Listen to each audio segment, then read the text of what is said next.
Dear students, this is for class 7. The subject is history and the chapter is the medieval world. This is the first chapter of class 7 in history.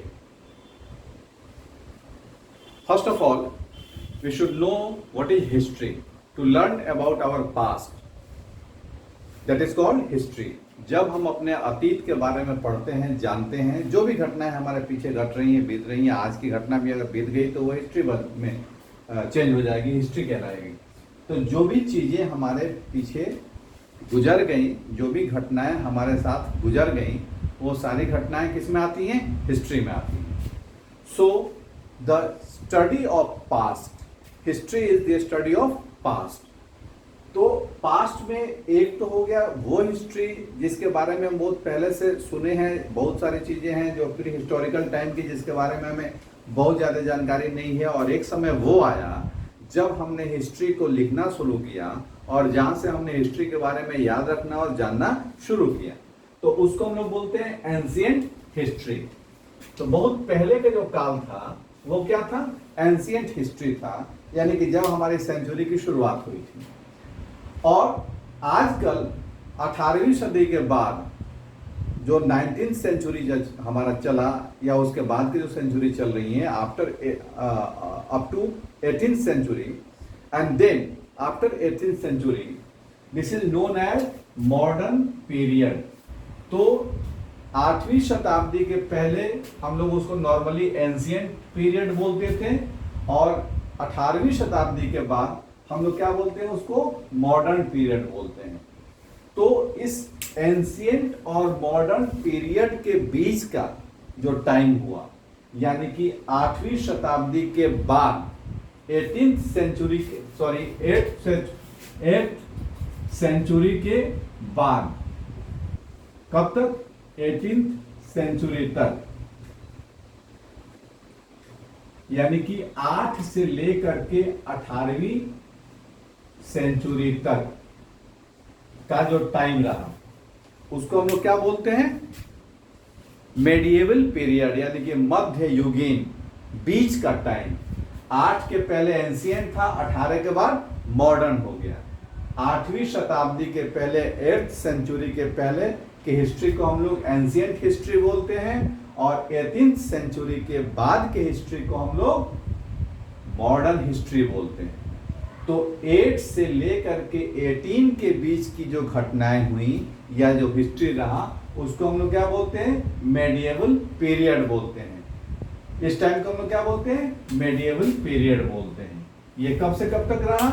तो इसकी beginning हुई 8th century में और ये and किया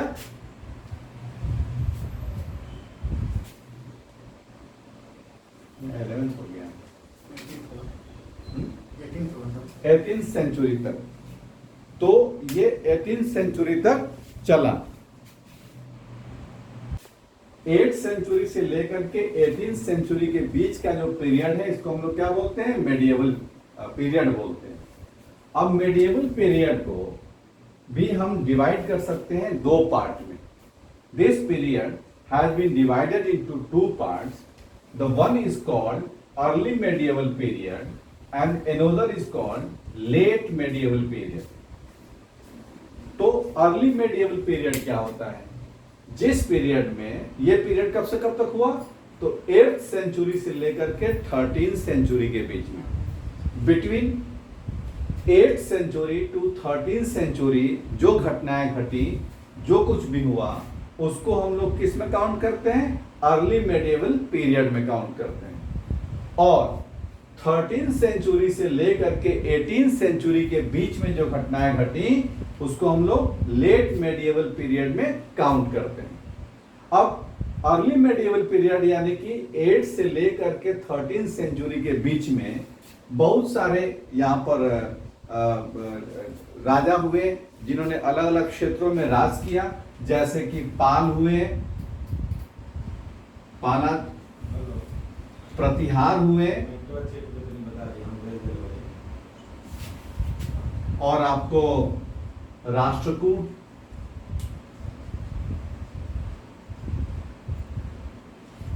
राजपूत, इन लोगों ने India में अलग अलग क्षेत्रों में राज किया, इसके अलावा चोल भी हुए। तो ये लोग इंडिया के अलग अलग क्षेत्रों में काम किए, राज किए थे अपना। उसके बाद 13th सेंचुरी से 18th सेंचुरी, जो कि हमारा लेट मेडिएवल पीरियड होता है, उस टाइम में ये किसमें आए थे? अर्ली में आए थे। ये अर्ली के राजवंश थे। और जो लेट मेडिएवल पीरियड रहा, उस काल में इंडिया में मुस्लिम शासक विभिन्न क्षेत्रों में हुए, जिसमें द तुर्क्स यानी कि तुर्की के लोग आए, द अफगानीज आए, और लास्ट में द मुगल्स आए। यानी कि लास्ट में मुगल आए और उसके बाद फिर इंडिया में मुगलों के बाद अंग्रेजों का शासन हुआ, तो उसको हम लोग बाद में देखेंगे। यानी कि लेट मेडिएवल पीरियड में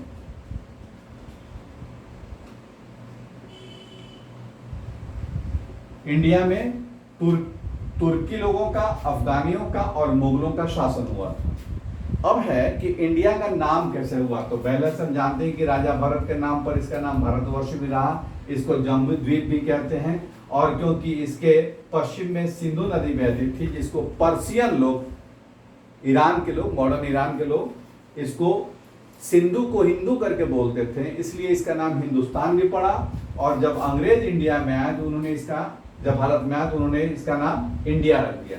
तो इस तरह से अलग अलग नामों से, अलग अलग नाम से इंडिया को हम पुकारते हैं।